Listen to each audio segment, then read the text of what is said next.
This is Ticker News Insight.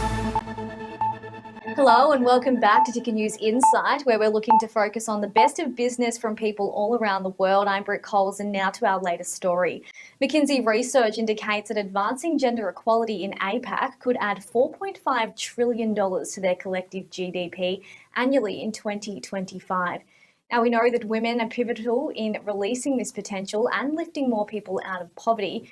Yet today, APAC is still experiencing a high level of gender inequality in business as well.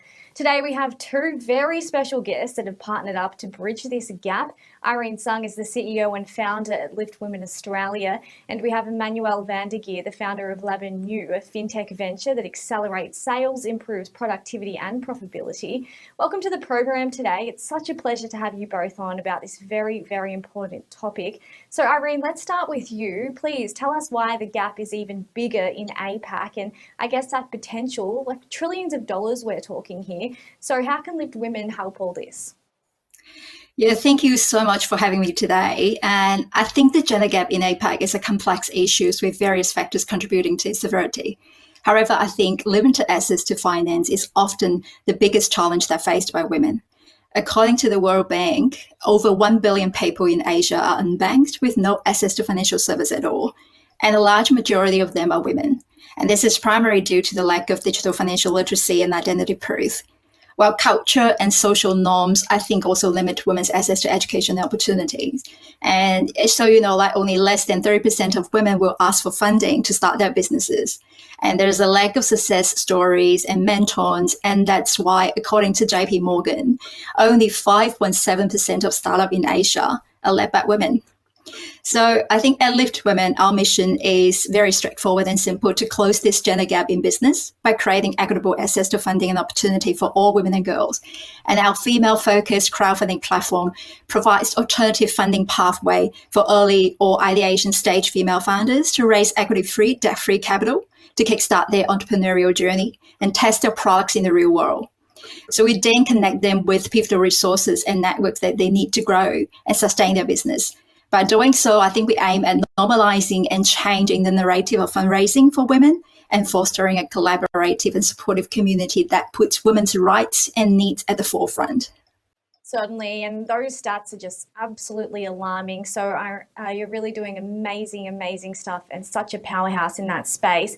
And same as you, Emmanuel, can you just tell us what Labamu is really all about? And I guess we've just heard about what Irene is inspired about and what she believes is just the reason behind this. But I want to hear why you're inspired and what really, pivoted you to start this venture here. Yeah, so Labamu is centered around the concept of financial inclusion. And the recognition that future GDP growth won't come from focusing on the top 20% of GDP contributors, rather from focusing on the bottom 20%. And that led us to look at small businesses in Asia, which are predominantly led by women who are entrepreneurs by necessity. They constitute 80% of all employment, but only 40% of GDP. And so Labamu is a platform that is aimed at helping those small businesses to grow and prosper. And we know that Lift Women and Labamu have recently announced a very important partnership and groundbreaking, in fact, to elevate female entrepreneurs over in Indonesia. Irene, can you just tell us a little bit more about this one? Yeah, we're really excited about this partnership as it brings the strength of both Labamu and Lift Women together. And together, I think we aim to offer truly holistic support to Indonesian women who are starting or running a businesses, including coaching, networking, funding, and sales digitalizations. And also mirroring the success of Lift Women's Female Founder Grand Challenge in Australia, we are pioneering an inaugural joint contest, WTB, giving away up to 80 million rupiah worth of prize to demonstrate our commitment in elevating female entrepreneurs in Indonesia and growing together. I'll leave to Emmanuel to talk more about the initiative, but I think the impact of this initiative is expected to be significant and far-reaching, paving the way for similar partnership in other parts of APAC regions, and hopefully ultimately bring us closer to achieving gender equality in business and entrepreneurship. Certainly, Irene and Emmanuel, if you want to add to that, I guess why WTB, is there a special meaning behind it? I'm sure you can tell us more on how people can get involved here. Yeah, so there is a special meaning behind WTB. So we do a lot of work at Lab. We do a lot of work with communities and businesses.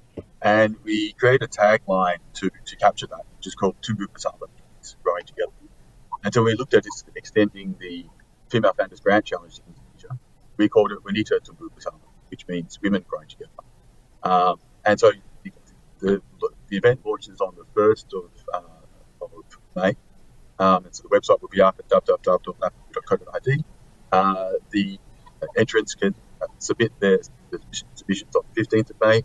And then we open for public voting at the end of about mid-June. And then finally, we announce winners middle of July.